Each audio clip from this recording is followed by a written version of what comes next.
ওয়ালাইকুম আসসালাম। হ্যাঁ জি আপু, এই যে আপনি আমার বলছিলেন না যেটা এতিম ছেলে যার মা নেই বাপ নেই, হ্যাঁ হ্যাঁ, এরকম একটা ছেলের আপনি খোঁজ নিতি, একটা ছেলে পাইছি। এই যে এই ছেলেটা পুরো এতিম, এর কেউ নেই দুনিয়াতে, মা। ওর দায়িত্ব আমি নিব। হ্যাঁ, জি তুমি আপু। একটু ওর সাথে আমি কথা বলে, আর জি আপু। তুমি হুজুরের সাথে কথা বলো, জি আমি আপু, কথা বলে যাবো এখন। ইনশাল্লাহ আচ্ছা আমি বিষয়টা দেখছি। আচ্ছা। এই দুনিয়াতে কেউ নেই, আমি এতিম। তুমি এতিম? বম্মু মারা গেছে। আম্মু কি করে মারা গেছে? আম্মু স্ট্রোক করিল। আর আব্বু? আব্বু কিডনি নষ্ট হয়ে গেল। এখানে পড়ালেখা করো হাফেজি? এখানে তোমার আজকের থেকে আমি আছি তোমার, ঠিক আছে? আমাকে তুমি কি বলে ডাকবা আজকের থেকে বলো তো? আম্মু। আম্মু বলে ডাকবা। আসো। তোমার নাম কি?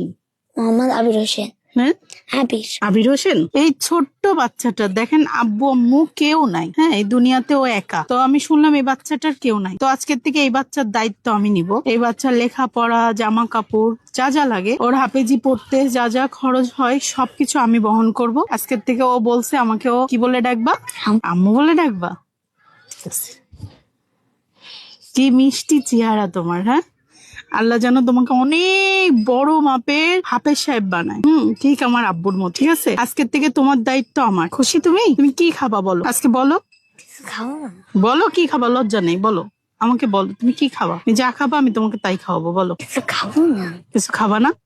আচ্ছা, তোমার যে বড় হুজুর আছে ওনার কাছে আমাকে নিয়ে যাবা। হ্যাঁ, চলো। আজকের থেকে তোমার লেখাপড়া কি কি খরচ, এখানে যে কারবেলার এখানে যে এতিমখানা আছে, এখানে সব আমি বহন করব তোমারটা। ওকে? ظلمنا أنفسنا وإن لم تغفر لنا وترحمنا لنكونن من الخاسرين আয় আল্লাহ, তোমারই একজন বান্দা দিলেন কোরআনের কাছে এবং কোরআনের ঘরে বাসায় হাফেজদেরকে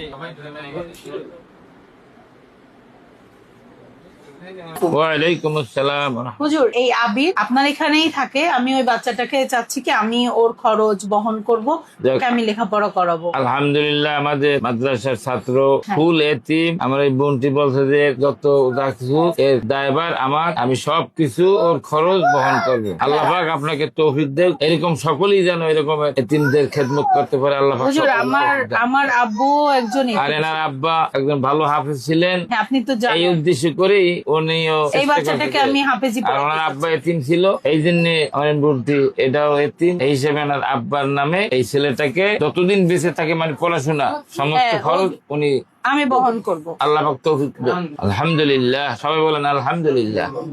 এখন কি কি করতে হবে ওর ওর সবকিছু আপনি দেন, আমি সই স্বাক্ষর করে দিয়ে যাচ্ছি। হ্যাঁ, তাহলে ওটা ওই আপনি কালকে রাখবেন তো? হ্যাঁ। ও শুধু নামটা দিয়ে দিলাম আমি। আচ্ছা, দাও। সবকিছু বীর নূর বোরহান শাহ হাফিজিয়া মাদ্রাসা ও এতিমখানা। আজকে আমার অনেক অনেক খুশি লাগছে যে এই ছোট্ট বাচ্চার দায়িত্বটা আমি নিতে পারছি। আজকে আমার আব্বুর মৃত্যুবার্ষিক, এই উপলক্ষে আমি একটা মানে বাচ্চাকে যে হাফেজি পড়াতে পারবো আমি ভাবি নাই। আমি অনেকদিন ধরে খুঁজতেছি যে একটা এতিম বাচ্চার দায়িত্ব নিব। আমার আব্বু একজন এতিম ছিল, তো আমি চেষ্টা করছি একটা এতিম বাচ্চা যার দুনিয়াতে কেউ নাই, ও আজকের থেকে আমাকে কি বলছে জানেন, আম্মু বলে ডাকবে।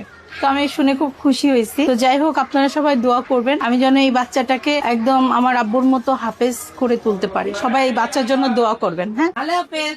ভালো থাকবা, আবার দেখা হবে। হ্যাঁ, ভালো করে লেখাপড়া করবা।